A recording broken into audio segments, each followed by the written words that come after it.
बैठ जाएंगे। बैठे हुए कुछ स्थितियाँ रहती हैं, उनको मैं बता देता हूँ। बैठे हुए जब आराम की स्थिति है तो ये है कि दोनों पैर थोड़ा दूर दूर और हाथ ऐसे पीछे और गर्दन और सिर पीछे की ओर झुका हुआ, आंखें बंद। इसको बैठे हुए आराम की अवस्था कहते हैं। जब बैठे हुए आसन करेंगे तो कोई भी आसन प्रारंभ करने के पूर्व एक अवस्था को स्थिति कहते हैं। तो यह जो है दोनों पैरों के पंजे पास पास मिले हुए और हाथ कमर के दोनों पास रखे हुए, यह वो कहलाती स्थिति, आंखें बंद। अब आप आंखें बंद भी रख सकते हैं अभी, और मुझे देखने की दृष्टि से आप आंखें खोल के भी रख सकते हैं। अब बैठे हुए आसनों में हम सबसे पहले जो अभ्यास करेंगे उसका नाम है मंडूकासन। आजकल हम देखते हैं कि डायबिटीज़ की समस्या बहुत भयंकर हो गई है, और बाकी सारा तो करना ही है, मंडूकासन डायबिटीज़ के लिए बहुत उपयोगी होता है। तो इसको ज़रा हम ठीक से देख लेंगे और समझ लेंगे।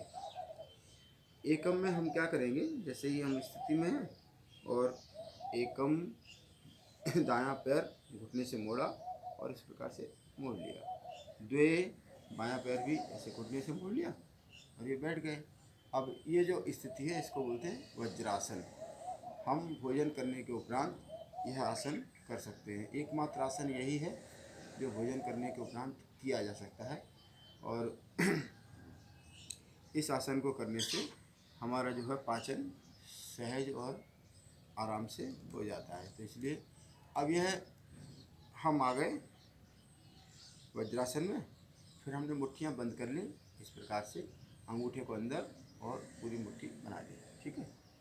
अब नाभि के दोनों ओर ये मुट्ठियाँ रख दी, यानी अंगूठा वाला हिस्सा ऊपर रहेगा, हाँ, ये इस प्रकार से अंगूठा वाला हिस्सा नाभि के दोनों ऊपर, और पूरी श्वास अभी भर ली और श्वास छोड़ते हुए आगे की ओर झुकेंगे। ये झुके और जितना ज़्यादा आगे झुक सकते हैं, माथा जमीन से लग जाए तो बहुत अच्छा है।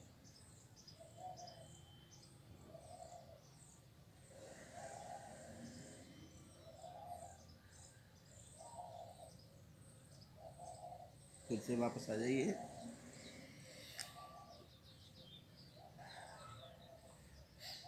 इस स्थिति में यदि आप जितनी देर तक रह सकते हैं रह लें, और नहीं रह पाते हैं तो धीरे धीरे, अब जब यह अभ्यास हो जाए तो फिर आपको इस अभ्यास को थोड़ा और आगे बढ़ा देना है।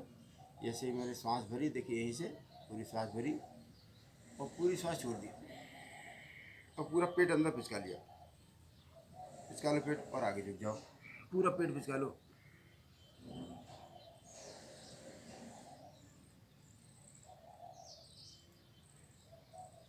अंतिम स्थिति में चेहरे पर बहुत तनाव है, लेकिन इस तनाव को आप अनुभव कीजिए और फिर धीरे धीरे श्वास भरते हुए वापस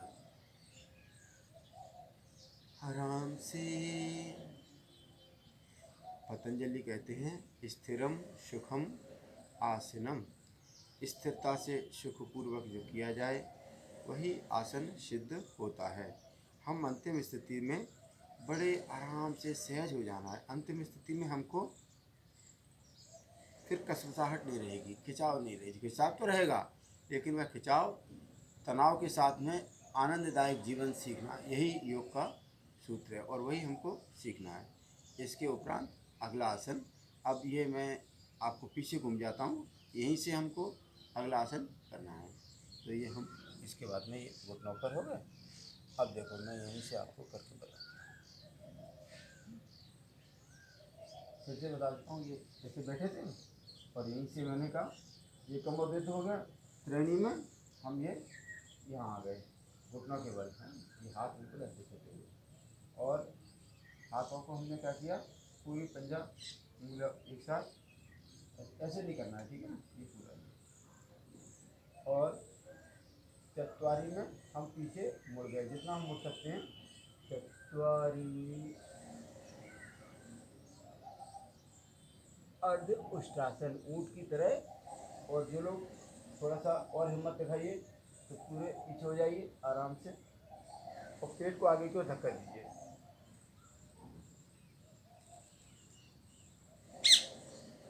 कुछ देर इसमें रुकना है और उसके बाद में फिर वापस। और यह है आपके, पहले एक पैर खोल लीजिए, फिर दूसरा पैर खोल लीजिए, और ये आराम की। यह हमारे बैठे हुए आसन हो गए। अब हम इसमें एक आसन और सिखाते हैं आपको। वैसे तो उसको जो करने का चाहिए वह तो करना होता है पूर्ण मत्स्येंद्रासन। वह तो कुछ चुनिंदा ऋषि और साधक कर लेते हैं। फिर अर्ध मत्स्येंद्रासन, मत्स्येंद्रनाथ जो गोरखनाथ के संप्रदाय के, गोरखनाथ जी के गुरु थे मत्स्येंद्रनाथ जी। हो सकता है वो उनके शिष्य हों, इसलिए इस पर विवाद नहीं करना है कि गुरु या शिष्य कौन थे वो, लेकिन मत्स्येंद्रनाथ जी को यह आसन सिद्ध था, इसलिए उन्हीं के नाम पर है मत्स्येंद्रासन। तो अब पूरा नहीं कर पाते हैं तो इसको आधा कर लेते हैं, अर्ध मत्स्येंद्रासन। अब आजकल मैं देख रहा हूँ लोग अर्ध मत्स्येंद्रासन भी नहीं कर पा रहे हैं, तो इसलिए एक और आसन हम आजकल प्रयोग करने लगे हैं, उसका नाम वक्रासन। वक्र की तरह थोड़ा सा मुड़ जाना है, वक्र दे देना है शरीर को। देखो किस प्रकार से ये दोनों स्थिति।